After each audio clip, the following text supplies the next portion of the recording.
I've covered hundreds of hoax hate crimes in all my time making videos and streaming, or at least probable hoax hate crimes. Most often, the supposed victim just collects a bag of cash on GoFundMe and the perpetrator is just never identified, presumably because catching the perpetrator was never actually the point.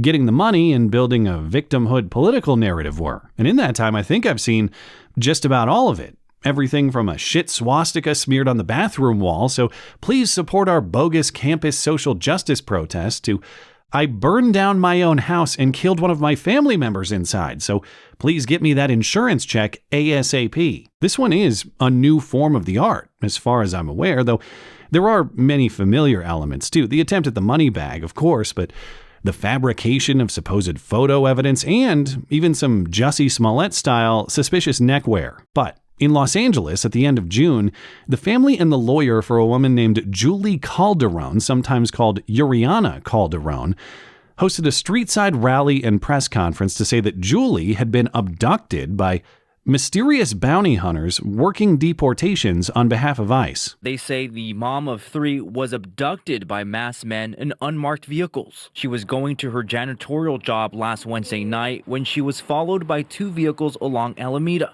Feeling unsafe, she pulled into this parking lot. She stepped into the parking lot.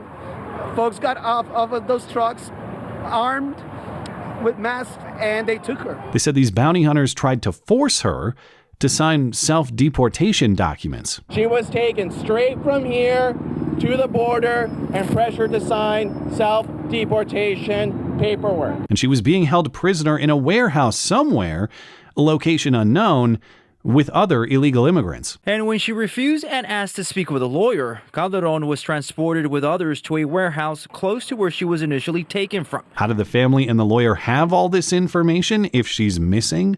Whereabouts unknown? Well, because they say Julie called them twice to tell them these things. She was allowed to make only 2 phone calls before going silent. And so, of course, please donate to the GoFundMe, and please hate Donald Trump, and please lecture your friends about how mean deportations are. Now, even before additional information proved this story fake, there were a lot of holes in it. First of all, Julie is a known immigration activist in LA. She's an organizer with the Alliance of Californians for Community Empowerment, which sounds like an AI-generated title for generic progressive nonsense, but this story is part of a narrative that she wants. But to the claimed facts in this story, why would these bounty hunters allow Julie to make a phone call at all?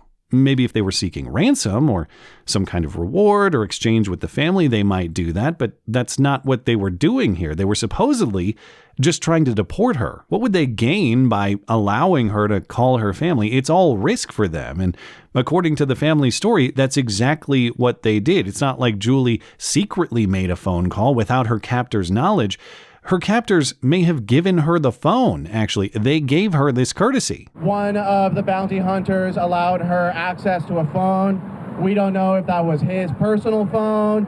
We don't know if that was a phone that belonged to the facility.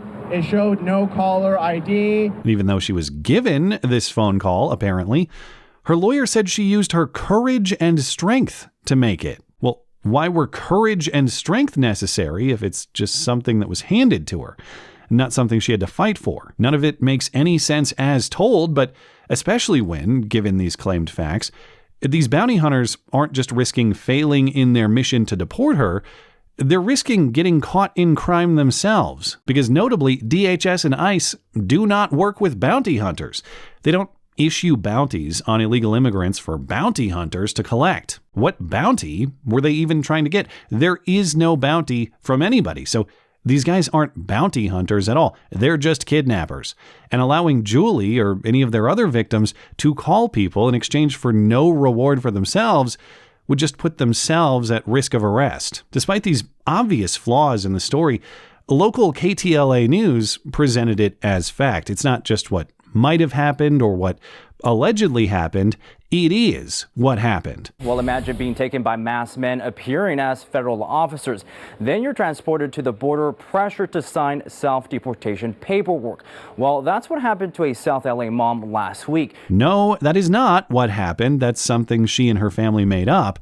Because the biggest hole in the story came just a few days later when she was found 100 miles north in Bakersfield, just hanging out at a shopping center. On July 4th, they located her with this woman at a parking lot in Bakersfield. Okay, so what happened, Julie? Was all of this fake? Oh, no, she said, sticking to her story. I was abducted and held captive. I'm just not anymore. Investigators say she stuck to her story. She'd been kidnapped. So what, did they release you at the border and you just drove all the way up to Bakersfield without saying anything? It's very weird not to say anything, since there was an open missing persons case for you at the request of your family. Or did your captors just give you a break?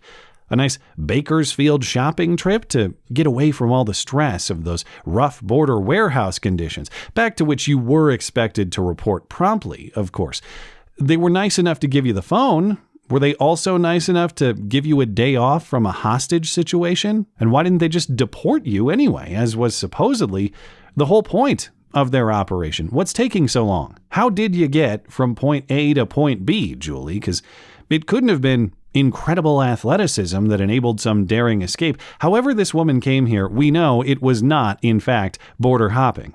It must have been something more like border scooting or border limping, or maybe just a border piggyback ride. Speaking of, what even are these photos?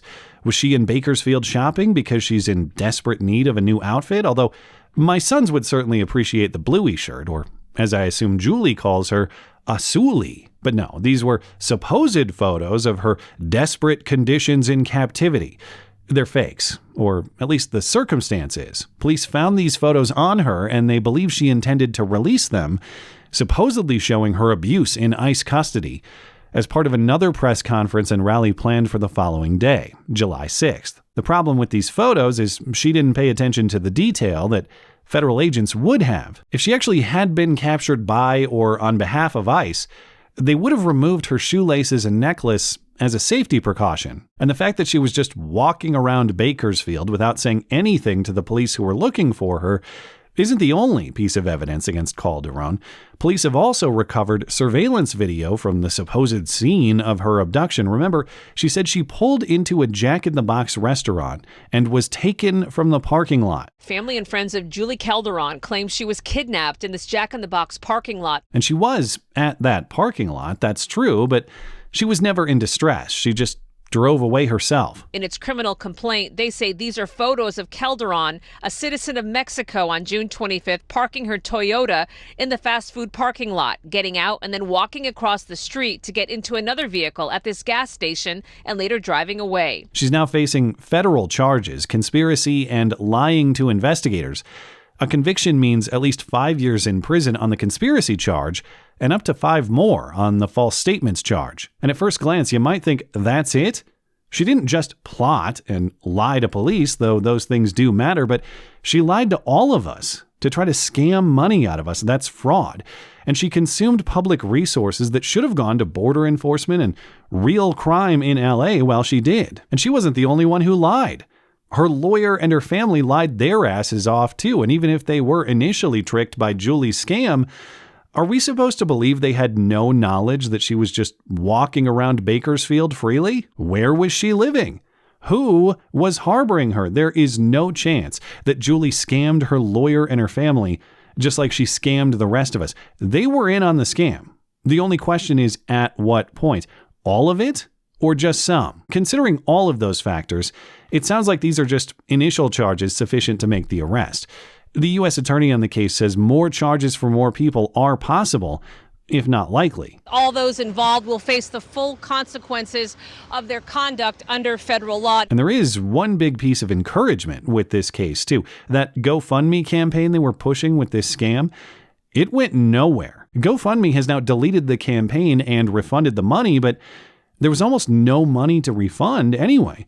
Despite the rally and the press conference effort, despite a major LA news outlet pushing the story on TV as true, the grand total for the fundraiser was $80 on 3 different donations. She would have been much better off financially if she had just picked up a shift at that Jack-in-the-Box instead. She definitely would have been better off if she had signed that self-deportation paperwork. You get $1,000 for that deal. Not even the people at her rally gave to her campaign, apparently. If they were even there for real reasons at all, they might have been fake themselves. They might have been paid more than she got too. As we've seen in the news recently, crowds for hire is a very lucrative business these days. It looks like what happened here is just a massive misread of public opinion. People didn't see her story and feel sympathy. People saw her story and thought, wow, an illegal immigrant getting deported? Good. But to that point, the biggest question in this entire case still remains. Why is this lady still here? Because the only true part of her story is that she is, in fact, an illegal immigrant from Mexico who's been living here for 20 years. And she's begging for deportation so badly that she's faking it for attention. So can't we just keep this simple and grant her wish? That way everyone gets what they want. Well, when she's soon a convicted criminal beyond her border crossing, she probably will get exactly what she said she so desperately feared, a quick trip out of the country, but ironically with much more kind and comfortable treatment than she tried to scam everybody into believing was actually true. So for justice, maybe we should give her exactly the sort of inhumane deportation that she fantasized about. Have some guys in ski masks scoop her off the street, take her down to the border tied up in the back of a windowless van, and then, worst of all, just to emphasize the lesson, make her eat Jack in the Box at gunpoint. Thanks as always for listening and for supporting this channel. Always appreciate that thoughtful discussion down below and especially over on X. That is at ML Christiansen. You're always welcome to coming out and chatting my live streams as live on Wednesday and Sunday nights. Looking forward to it. Give up. Hey, if you made it all the way to the end of the video, that means you probably found some value in the video. If you found some value in the video, please consider supporting my material. You can do that one time or recurring for as little as $1 a month. It not only helps me sustain, but it helps me pay the people who make my videos possible. Linked in the description for you, mattchristiansenmedia.com/support. Thanks for listening.